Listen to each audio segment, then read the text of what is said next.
সমিতিয়ে 1 লাখ যুৱকক নিযুক্তি দিয়া কথা সমৰ্থন নকৰে। সেই সময়ত ময়ো নাজানিছিলো যে এয়া নিৰ্বাচনৰ প্ৰতিশ্ৰুতি নে আমাৰ সংকল্প। মই মাত্ৰ এটাই কথা জানিছিলো, নেদেখাজনে সহায় কৰিব, নেদেখাজনে পথ দেখুৱাব, নেদেখাজনৰ আশীৰ্বাদত শিৰত তুলি লৈ আমি আমাৰ চৰকাৰৰ দায়িত্ব গ্ৰহণ কৰিছিলো। প্ৰথম এটা বছৰ কোভিডৰ সৈতে যুঁজোতে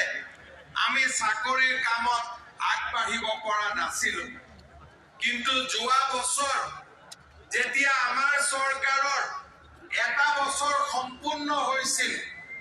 সেই সময়ছোৱাত আমি ৪১,০০০ ল'ৰা ছোৱালীক ২০২১ চনৰ মে মাহত ১০ মে তাৰিখে অসম চৰকাৰে ভাৰতীয় জনতা পাৰ্টি আৰু মিত্ৰ দলৰ চৰকাৰ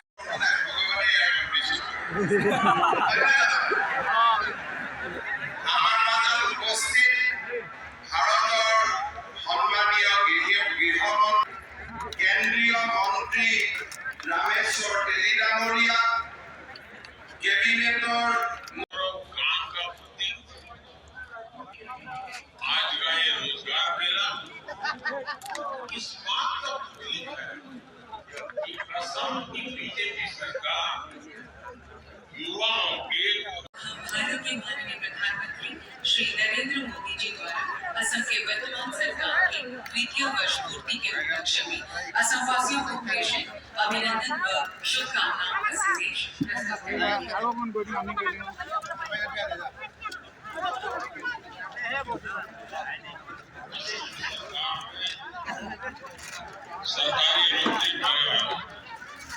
सभी नौजवानों को और उनके परिवारों को